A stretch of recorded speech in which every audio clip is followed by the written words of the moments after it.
Hi guys, welcome back. Thanks for being here as always, and welcome to my new subscribers. I don't always check the subscriber list, so just want to say thank you for subscribing. So I just finished watching the Friends reunion,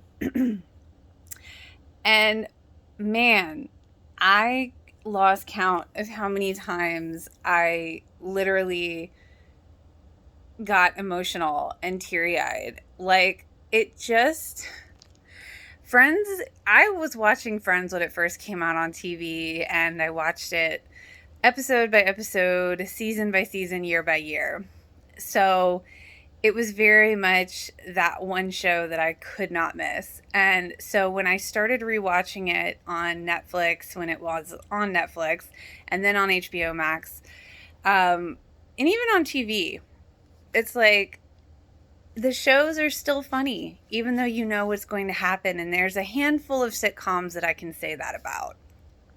Because when you have a sitcom that you can watch continually, no matter how many times you've seen it, you still laugh. There's a real magic to that. And not to sound cliche, but it's true. And Friends always had that for me, and it still does. And it resonates with so many people all over the world. And it's still going strong after being off the air, because it started in, 94? I think it ended in 2004.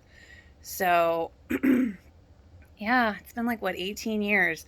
And at the beginning of the reunion, they flashed up on the screen that all 6 of them hadn't been together since, I believe, the end of the show, which is crazy to me because, you think they would, but, life happens.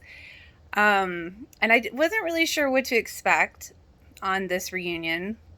I knew it wasn't going to be episodes or anything, but I have to say, for unscripted, as unscripted as it's going to get, it was really good. And again, you just see that genuine care between all of them, and just that they are friends. And I think that's part of what made that show so good, other than, the creators and writers really listening to the live audiences during tapings to see what jokes landed and what didn't. And I think that's so important, and I'm so glad that they did that. It was almost like their form of social media back then, because they got their instant feedback with their live audiences, so they were able to adjust to the jokes. And with the Chandler and Monica story of them falling in love, they weren't always planning on doing that, but it's because of the audience that they did. And I loved seeing the guest stars, and I have to say, I think Maggie Wheeler and Tom Selleck were my favorite.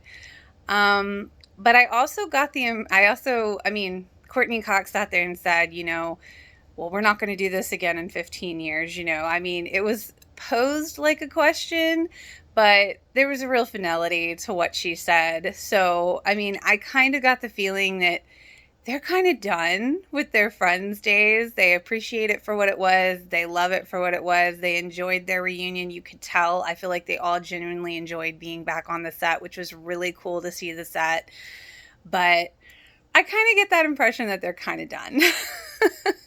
So I highly doubt we'd be expecting any other kind of movie or any other reunion. People always clamor for these things, but, Phoebe made a really good point about they ended the show so well, it would be kind of a shame to unravel all those happy endings, as she said. So I really thoroughly enjoyed it. I lost count on how many times I got misty in the eye.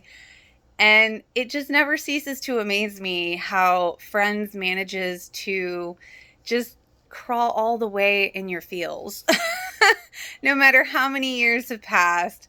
So if you haven't seen it, I highly recommend it if you're a Friends fan. And if you have, let me know what your thoughts were down below. And that's it for me. If you enjoyed, feel free to like, subscribe. Until next time.